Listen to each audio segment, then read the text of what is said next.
우리가 인생을 살아갈 때에 어떤 동기로 살아가느냐 하는 것은 매우 중요합니다. 동기가 중요하다는 것이죠. 제가 한 30여 년 전에 미국에 이제 유학을 와서 유학 생활을 할 때에 한 학생이 이제 티켓을 받아가지고 콜트에 가게 됐습니다.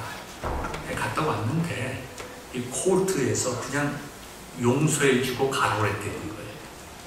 자기가 신호를 위반했는지 뭔지 제가 정확하게 기억이 나긴 않는데 이 판사가 이렇게 물어보더라는 겁니다. 학생 같은데 미국에 온 지 얼마 됐느냐? 미국에 온 지 이제 몇 달 되지 않았습니다 하니까 그러면 다음에는 잘 지키라고 그냥 가라고 그러더래요. 종종 우리가 미국 법을 보면 참 한국 법과는 달라서 동기를 중요하게 생각을 합니다. 미국에 와서 얼마 되지 않아서 잘 모르는 걸 때는 용서도 해줍니다. 한국 같은 경우는 거의 불가능하죠. 무조건 티켓을 뽑아주면 무조건 내야 됩니다. 그러나 이 사람이 미국에 온 지 얼마나 됐는지, 온 지 얼마 되지 않아서 도로교통법을 잘 모르는 거니까 한번 이렇게 용서해주고 다음에 잘 할 수 있도록 격려해주는 것. 그래서 제가 그때 그 사건을 보면서 참 미국 좋은 나라다, 살만하다 라고 생각을 가진 적이 있습니다. 제가 한 2주 전에 여러분 아시다시피 한국을 다녀와서 어머니하고 많은 얘기를 했는데 저희 어머니가 이런 말씀을 하세요.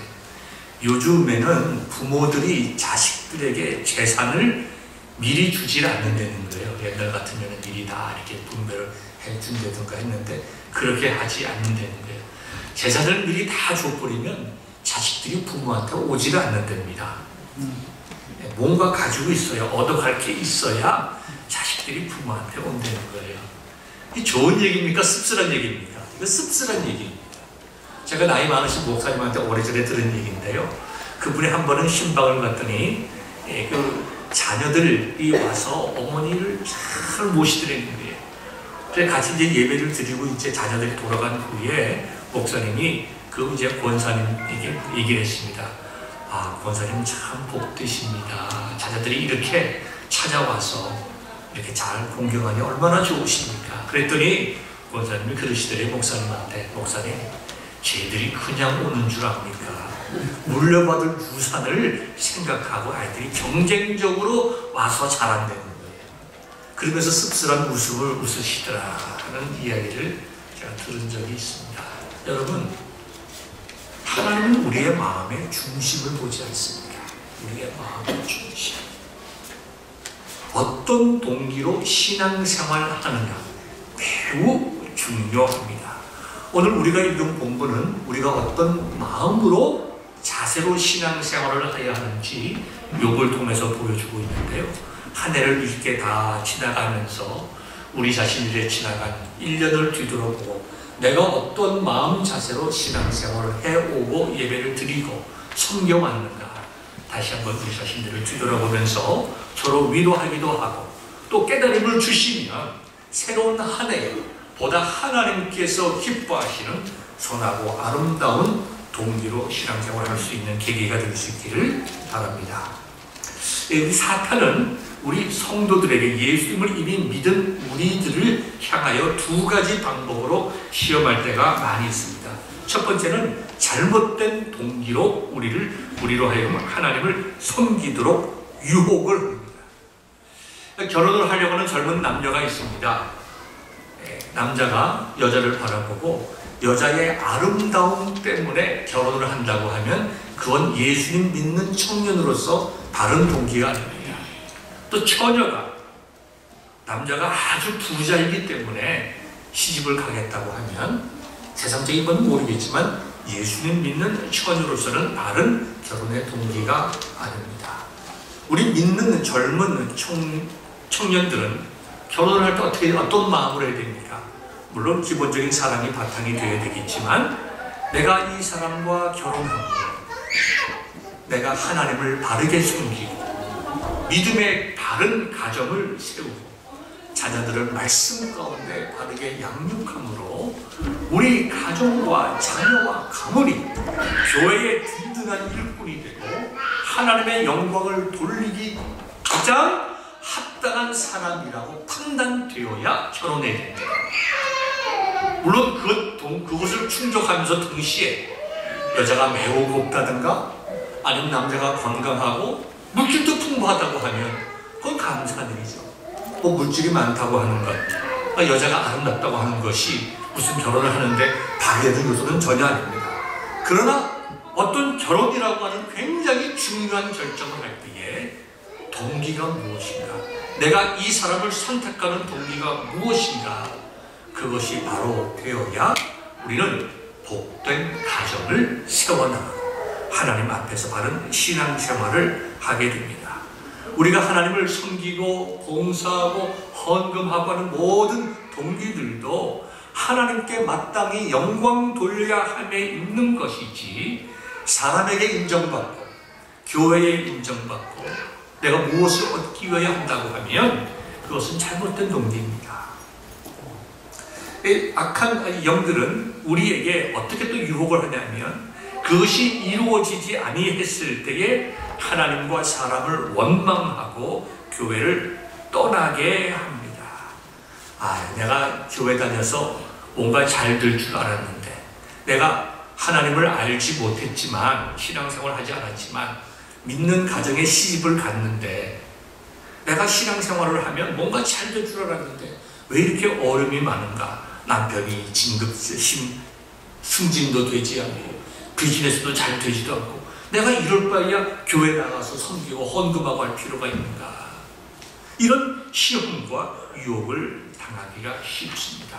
이건 누가 주는 마음이냐면 하나님이 주는 마음이 아니라 악한 사탄이 주는 마음입니다. 오늘 우리 본문으로 들어가 보면 이제 욥과 하나님과 사탄의 대화가 나와 있습니다. 이제 하나님께서 사탄에게 얘기를 합니다. 말씀합니다. 내가 내 종 욥을 주의하여 보았느냐? 그와 같이 온전하고 정직하여 하나님을 경외하면서 악에서 떠난 자는 세상에 없느니라. 하나님께서 욥을 이렇게 평가하셨어요. 욥이라고 하는 사람은 참 온전하다, 그리고 정직하다, 하나님을 잘 경외하는 자이고 악에서 떠난 자인데, 이와 같이 욥처럼 훌륭한 신앙인이 세상에 없다. 이 하나님께서 기뻐서 정말 자랑하시는 장면이 나옵니다. 우리 1년을 지나고 우리 새로운 한 해를 바라보면서 우리 사랑하는 벨레교회 모든 성도들도 하나님 보시기에 이렇게 칭찬받는 성도들 되시기를 주님의 이름으로 축원합니다. 귀한 일이죠. 하나님께서 우리를 보시면서, 야, 김집사야, 내가 너를 보니까 너무너무 마음이 기쁘다. 올 한 해 정말 열심히 섬겼구나.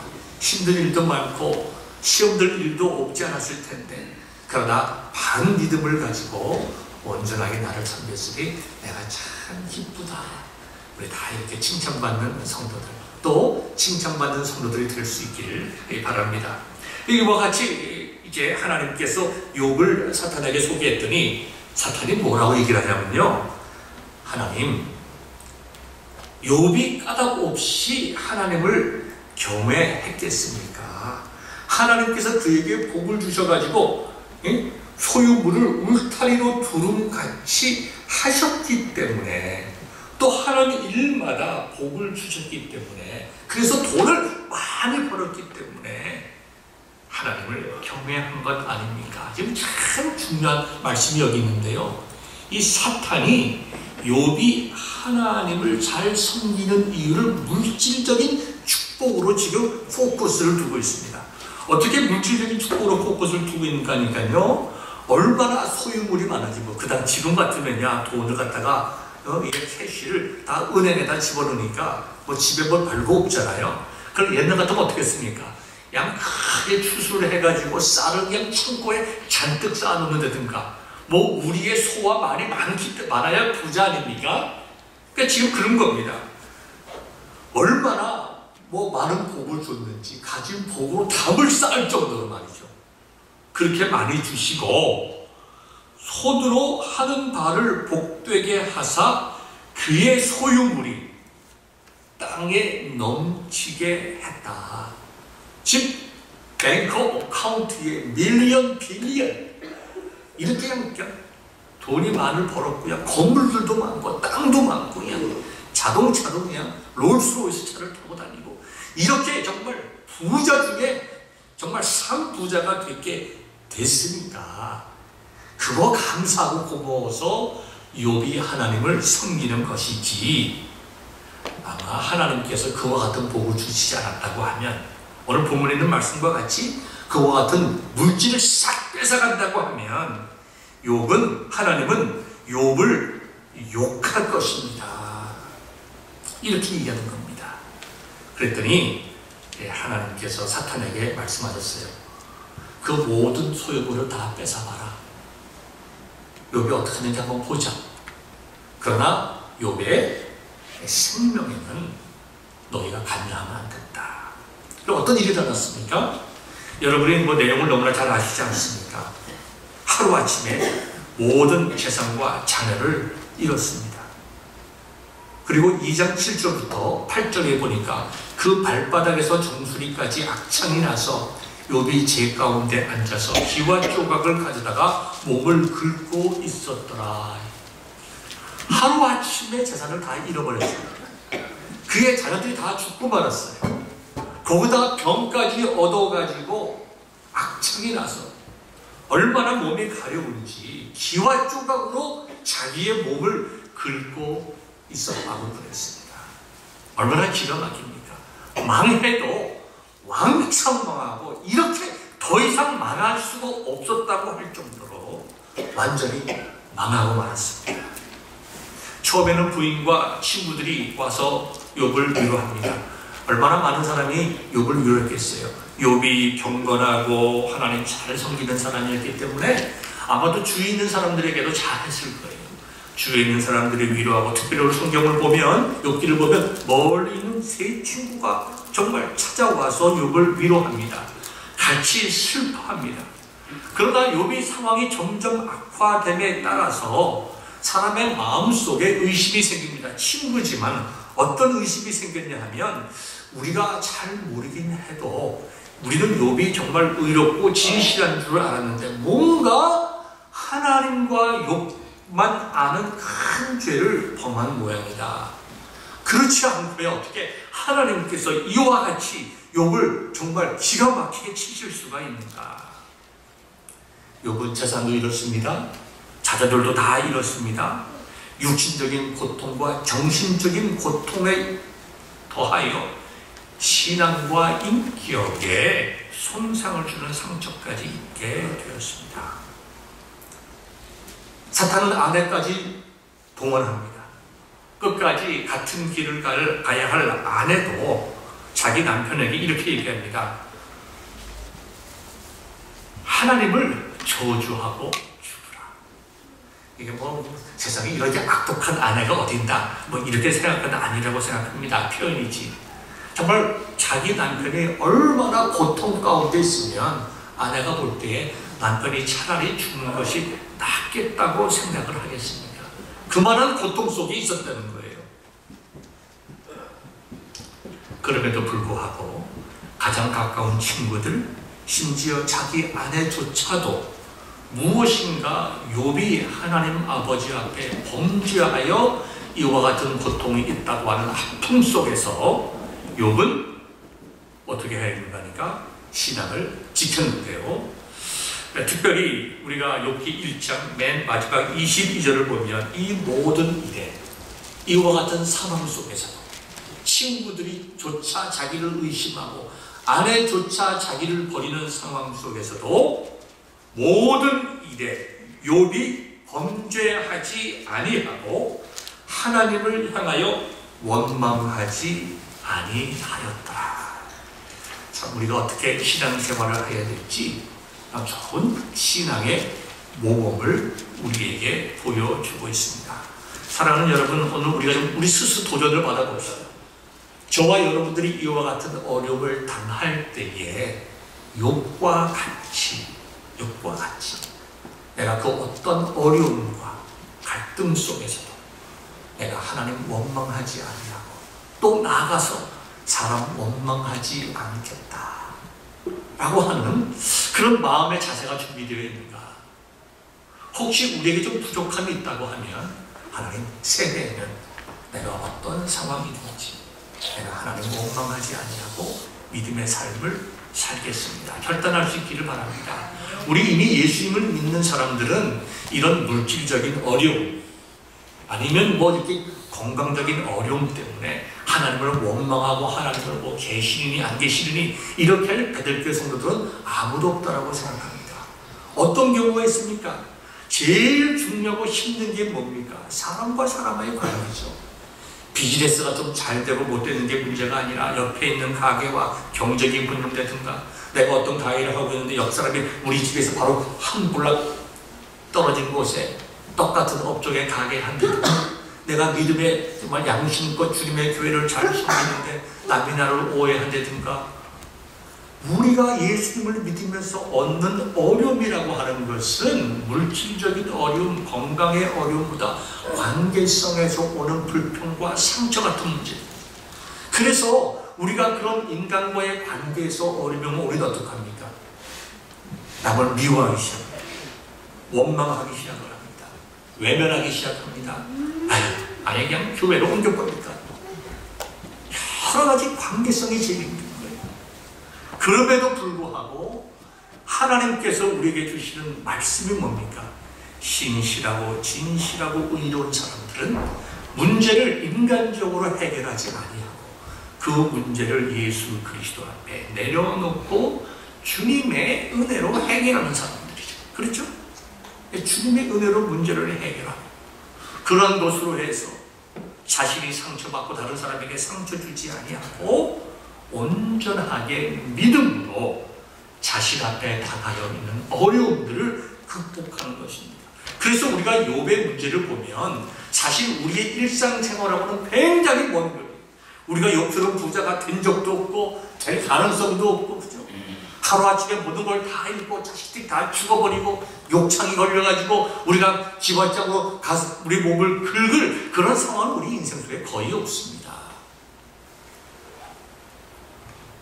그러나 이것이 주는 원리는 오늘을 살아가는 우리들의 신앙생활 속에 동일하기 때문에 내 마음속에 이 메시지가 오늘 나에게 주시는 의미가 뭔가 함께 생각해 보면서 세 가지 여러분들에게 질문을 드리면서 말씀을 이어가고자 합니다. 첫 번째, 내가 어떠한 고난 속에 그것이 여기 나와 있는 육체적인 경제적인 어떤 그런 것뿐만 아니라 감정적인 것, 정서적인 것, 영적인 고통에 빠질 때, 특별히 사람과 사람과의 관계 속에서 여러 가지 어려움과 갈등이 있을지라도 그것 때문에 내 신앙이 흔들리지 아니하고 하나님을 잘 신뢰하며 믿는 성도답게 살아갈 수 있겠는가? 여러분 어떻습니까? 여러분 신앙생활을 하면서 사람으로 인해서 고통당할 본 적 다 있으시잖아요. 그렇죠? 특별히 우리가 신앙생활을 하면서 정말 피곤하고 힘들 때에 교회 나와서 위로받고 싶지만 도리어 성도들 간의 관계성 속에서 정말 상처받고 잠 못 이루고 하는 때가 얼마나 많이 있습니까? 그럴 때에 사람 원망하지 아니하고 원수 갖지 아니하고 주의 은혜로 그 문제를 해결하기 위해서 하나님께 내려놓고 기도하고 자신의 부족한 것을 바라보며 기도하고 상대방을 위하여 기도하며 문제를 해결하실 수 있습니까? 해결해 오셨습니까? 해결하시겠습니까? 우리에게 주는 굉장히 중요한 도전입니다. 그것은 꼭 성도들 간뿐만 아니라 남편과 아내와의 관계일 수도 있습니다. 그렇죠? 직장에 있는 분들은 종업원들과의 관계일 수도 있습니다. 여러 가지 우리의 삶 속에 일어나는 관계성 속에서 하나님의 말씀을 붙잡고 그 말씀 안에서 말씀으로 인하여 온전히 해결하기 위하여 여러분 자신들을 감정과 어떤 분노와 그런 것들을 쳐서 복종시킬 수 있는가 하는 것입니다. 두 번째로는 우리가 어려움을 당할 때에 우리 주위에 도움을 위로하는 사람이 아무도 없을 때라도 실망하지 않고 온전히 하나님만을 바라볼 수 있는가? 언제가 여러분에게 말씀을 드렸는데요, 사람이 함께 고난을 당하면 그건 별 고난으로 느껴지지가 않습니다. 우리가 전쟁 같은 거, 피난 갈 때 같은 어려움이니까 우리가 다 이해할 수 있어요. 그러나 다른 사람들은 다 평안한데 자기만 고난 속에 있을 때 참 견디기 힘듭니다. 자기만 고난 속에 있을 때. 신앙생활하는 가운데 사람들이 간증합니다. 하나님의 은혜로 우리가 이렇게 비즈니스가 잘 돼서 이렇게 크게 넓혔습니다. 얼마나 감사합니까? 또 어떤 사람은 얘기를 합니다. 어떻게 그렇게 좋은 정말 사위를 얻으셨어요? 그렇게 좋은 며느리를 얻었어요? 아유, 주의 은혜죠. 하나님의 은혜죠. 근데 자기 딸은 나이가 40이 다 됐는데 시집을 못 갔어. 그게 뭐 자기의 은혜가 되겠어요? 아이고, 저 집은 저렇게 하나님의 은혜로 잘 되는데 왜 우리 가게는 이런가? 왜 저 집 자녀들은 저렇게 잘 되는데 왜 우리 애들은 왜 이렇게 정말 속을 썩이는가? 상대방께서는 은혜라고 얘기를 하는데 내 마음에는 전혀 은혜가 안 될 때가 우리 많이 있지 않습니까? 우리의 감정이. 그래서 우리가 인격적으로는, 우리가 정신적으로는, 이성적으로는 참 하나님의 은혜다라고 하지만 상대방이 은혜를 받았다고 얘기하면 얘기할수록 나는 더 쪼그라들고 더 외롭고 더 힘들고 하나님의 은혜가 나에게는 없는 것 같아서 하나님이 나를 더 이상 사랑하지 않는 것 같은 느낌을 받을 때가 우리의 인생 속에 여러분 없습니까? 전 많아요. 전 많습니다. 목회가 힘들어서 피눈물을 흘리고 있을 때에 다른 분들은 하나님의 은혜로 우리 교회가 이렇게 부흥합니다. 왜 하나님은 나한테 그런 복을 안 주실까? 나에게는 왜 이렇게 고난과 고통만 주실까?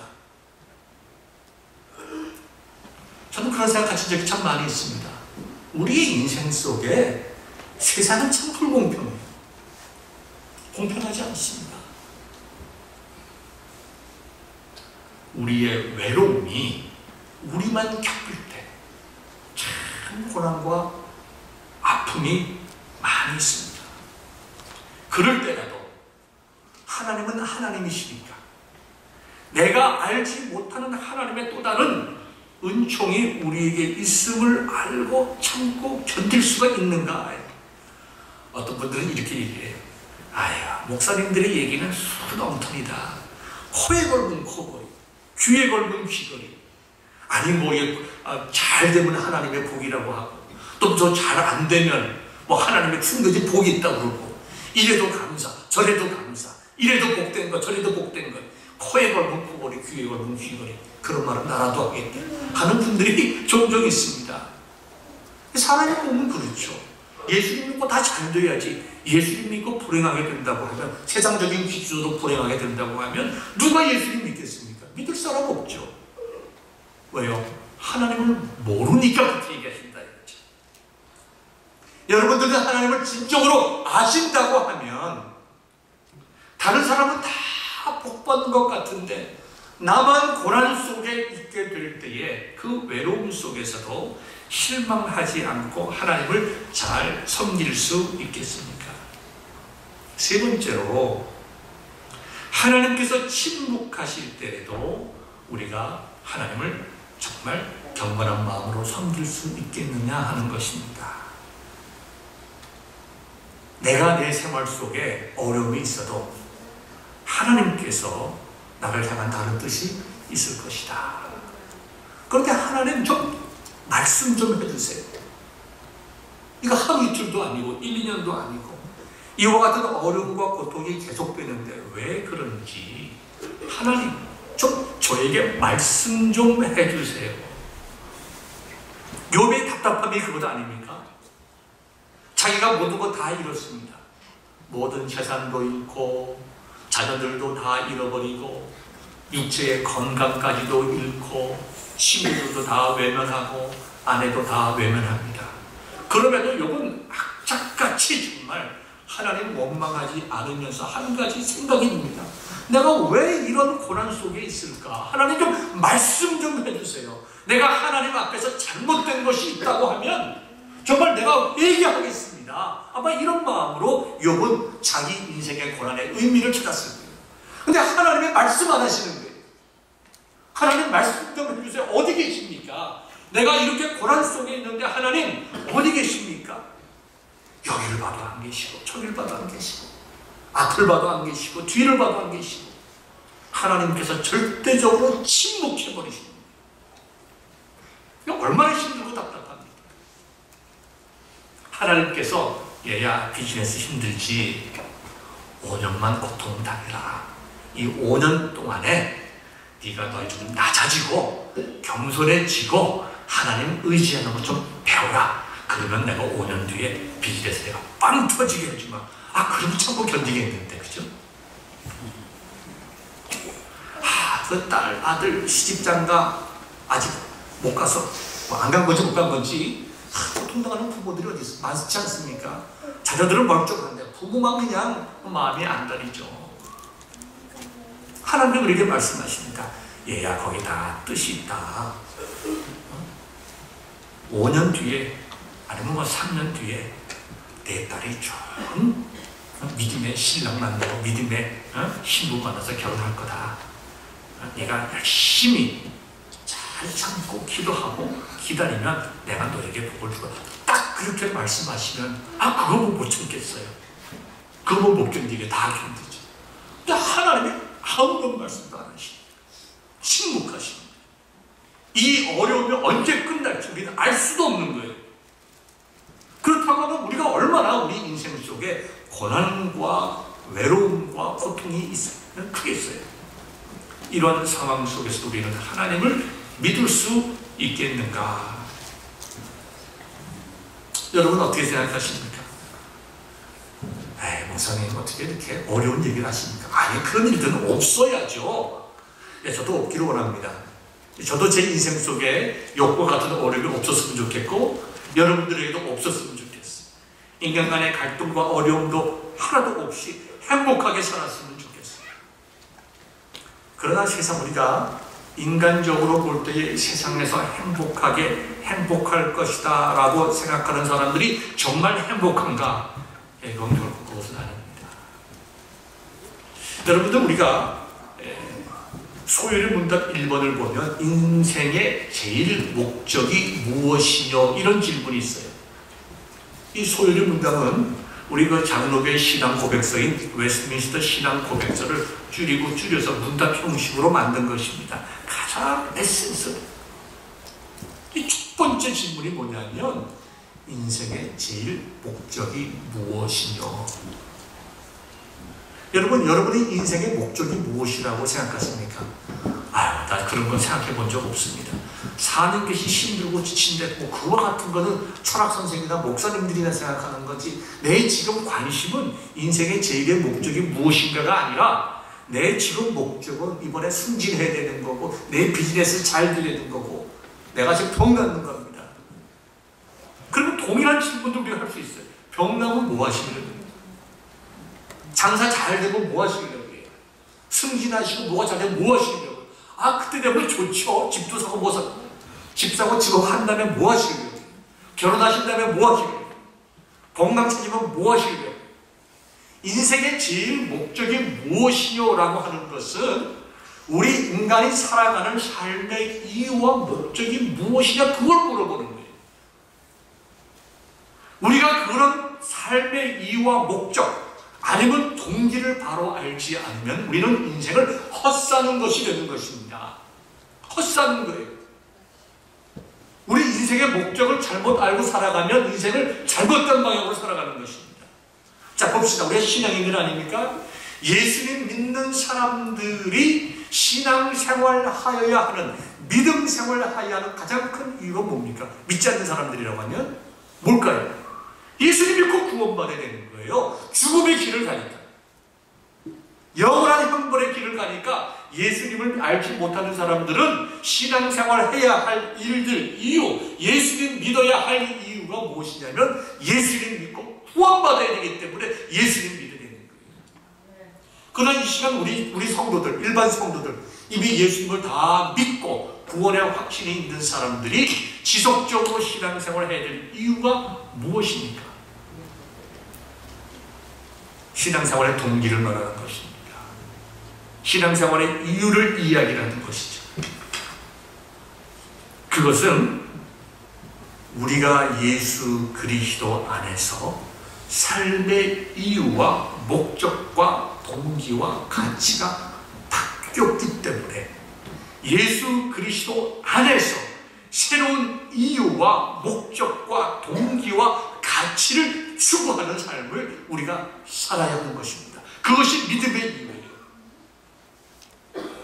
그래서 소요를 1번의 말씀과 같이 인생의 제일 목적이 무엇이냐? 인생의 제일 목적은 하나님을 영화롭게 하고 그 하나님을 영원히 즐거워하는 것입니다. 이게 답이에요. 우리가 무엇을 하든지 우리의 삶의 이유와 목적, 동기와 가치는 하나님께 초점을 두고 하나님께 영광 돌리는 것이 되어야 합니다. 처녀 총각이 있다고 하면 결혼을 하면서 어떤 자세를 가지고 결혼이 됩니까? 내가 이 사람과 결혼함으로 우리 가정이 믿음의 가정을 이루고 하나님 잘 섬기고 믿음의 자녀를 생산하고 우리 가정이, 우리 자손들이 대대로 하나님의 잘 섬기고 주님의 몸된 교회 기둥 같은 일을 하기에 가장 합당한 사람인가? 나에게. 그것이 내가 이 사람과 결혼할 것인가 말 것인가의 가장 중요한 이유가 되지 않겠습니까? 그것이 맞는데 거기다가 여성이 아주 곱다든가 남성이 능력도 많다든가 그러면 그것은 감사한 일이지만 능력이 많다든가 아니면 뭐 곱기 때문에 아름답기 때문에 결혼을 한다고 하면 그거는 예수님 믿는 사람들의 다른 태도가 아니잖아요. 이미 예수님 믿는 사람들은 결혼 그 자체도 결혼을 통하여 얼마나 내가 하나님께 영광 돌릴 수 있겠는가. 우리가 비즈니스 하는 것도 마찬가지입니다. 비즈니스의 목적은 적은 투자를 해서 가장 많은 이익을 얻는 거잖아요. 세상적인 정의 아닙니까? 경영의 원어원 아니에요. 적은 에너지를 투자해서 적은 비용으로 최대의 이익을 얻는 게 경영 아닙니까? 우리 믿는 사람들의 경영은 그렇습니까? 그거 아니죠. 믿는 사람들의 경영은 무엇입니까? 우리가 이 세상에 살기 때문에 이윤이 있어야 되지만 근본적으로 이것은 하나님께서 나에게 맡기신 교회다. 교회죠. 축복이면 교회죠. 이것을 통해서 하나님께 예배드리고 경배하고 같은 직원들과 함께 그리스도의 삶을 나누어 나가고 믿지 않는 직원들이 있다고 하면 그들을 그리스도의 앞으로 인도해 나가고 내가 세상 사람들 앞에서 바르고 정직하게 비즈니스 함으로 요셉과 같이 하나님께서 함께 하여 주심으로 내가 경영을 잘하고 좋은 뭐 어떤 그런 비즈니스 방법을 발견하기 이전에 하나님께서 함께 하여 주심을 세상 사람들이 알게 하는 것. 그것이 우리에게 주신 비즈니스의 목적 아닙니까? 이 신학의 동기, 믿음의 이유를 우리가 찾아야 되는 것입니다. 삶의 이유가 무엇인가? 내 목적이 무엇인가?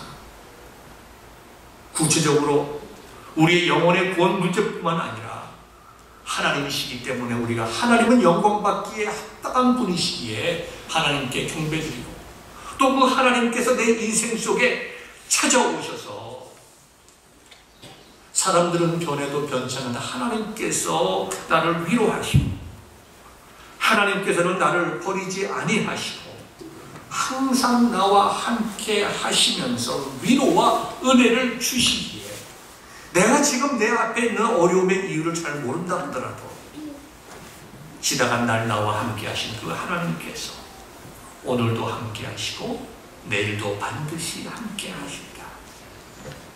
나와 함께 하셨다고 고백하는 그 하나님이 내 자녀와 함께 하신다고 믿음으로 믿기에 멀리 떨어지는 자녀들에 대해서도 걱정하기보다 감사함으로 기도하고 하나님의 은혜 가운데 아름다운 가정을 이루게 되기를 소망합니다.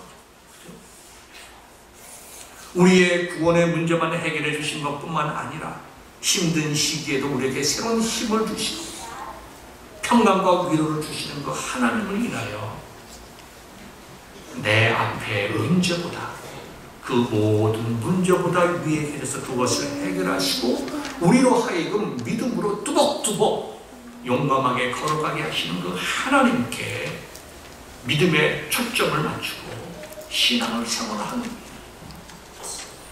그것은 하나님을 영화롭게 하는 일일 뿐만 아니라 그러한 신앙생활을 하는 사람에게 주시는 은혜를 즐거워하는 일입니다. 우리가 욥기 맨 마지막 부분을 보면 하나님께서 욥에게 복을 주신 장면이 나옵니다. 42장 12절에 보면 하나님은 욥에게 딱 2배로 보상해 주셨습니다. 그 모든 아픔을 이기게 하시고 2배로 보상해 주시고 13절에 보면 자기가 이루는 자녀와 동일한 수의 아들 7과 딸 3을 주셨습니다. 제가 아는 집사님 한 분이 계시는데요. 딸 이름이 굉장히 독특해요. 지마이마. 내가 물어봤습니다. 이 지마이마가 무슨 뜻입니까? 그랬더니 목사님 그거 욥의 딸 아닙니까? 세상에서 정말 그의 딸들보다도 더 예쁜 딸이 없다고 하는 욥의 딸들 중에 한 사람이 지마이마 아닙니까? 그래서 그래요. 저는 영어로 까지 모르니까 그래서 그런 얘기를 했습니다. 속으로 참 역시 아버지는 똑같구나. 자기 딸이 욥의 딸만큼 아름다운 줄 아는구나 하고 내가 웃고 말았습니다. 그만큼 하나님께서 욥에게 복을 주시되 참 욥이 당한 고난만큼 하나님께서 욥에게 참 공의롭게 갚아주신다. 우리가 세상의 가치와 세상의 기준으로 보면 세상은 참 불공평합니다. 참 불공평해요. 출생부터 불공평하죠. 우리가 늘 잘 듣는 대로 은수저 금수저 얘기. 어떤 사람들은 정말 좋은 집에서 그죠? 건강하게 좋은 머리 가지고 태어나고 좋은 부모 만나가지고 출세하고 하는 사람들 많이 있습니다. 들어갈 수 없는 그런 직장도 자기 아버지 뼈가 쭉쭉쭉 들어가는 사람들도 있습니다.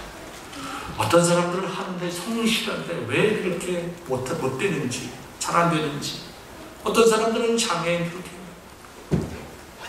어떤 사람들은 가난한 부모 밑에서 태어나서 제대로 교육도 받지 못하고 고생하는 분들이 많이 있습니다.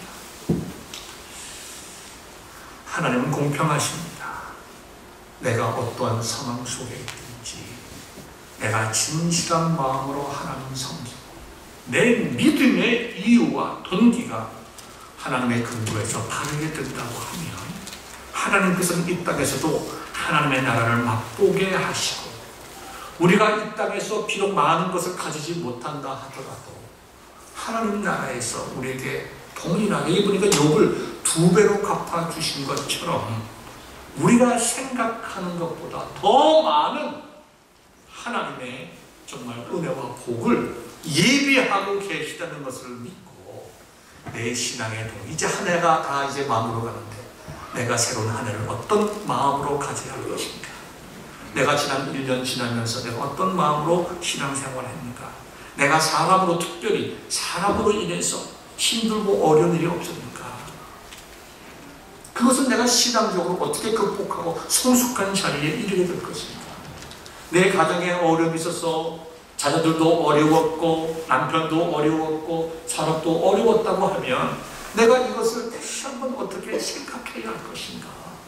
내가 하나님 앞에서 이 문제를 어떻게 해결해야 할 것인가? 우리 정말 진지하게 생각하면서 우리가 새로운 한 해 내가 왜 예수님을 섬기고 내가 왜 베들교회에서 정말 믿음의 형제들과 함께 살아가야 하는 것인가? 나도 연약하고 상대방도 연약하고 다 회개해야 될 죄인인 우리들이 왜 함께 있음으로 인해서 더 불편하지만 함께 살아가야 하는가? 그 정확한 이유를 우리가 발견하게 된다고 하면 새로운 한 해 2019년은 우리에게 축복된 해가 될 줄 믿습니다. 우리에게 위로와 참된 인생의 의미를 깨닫게 하고 삶의 이유와 믿음의 이유와 목적을 깨달음으로 말미암아 깊이 있는 인생, 복된 인생 살아갈 줄 믿습니다. 이와 같은 은혜가 우리 베델교회 모든 성도들의 가정과 자녀와 산업 속에, 기도 속에, 미래의 모든 계획 속에 있기를 주의 이름으로 축원합니다.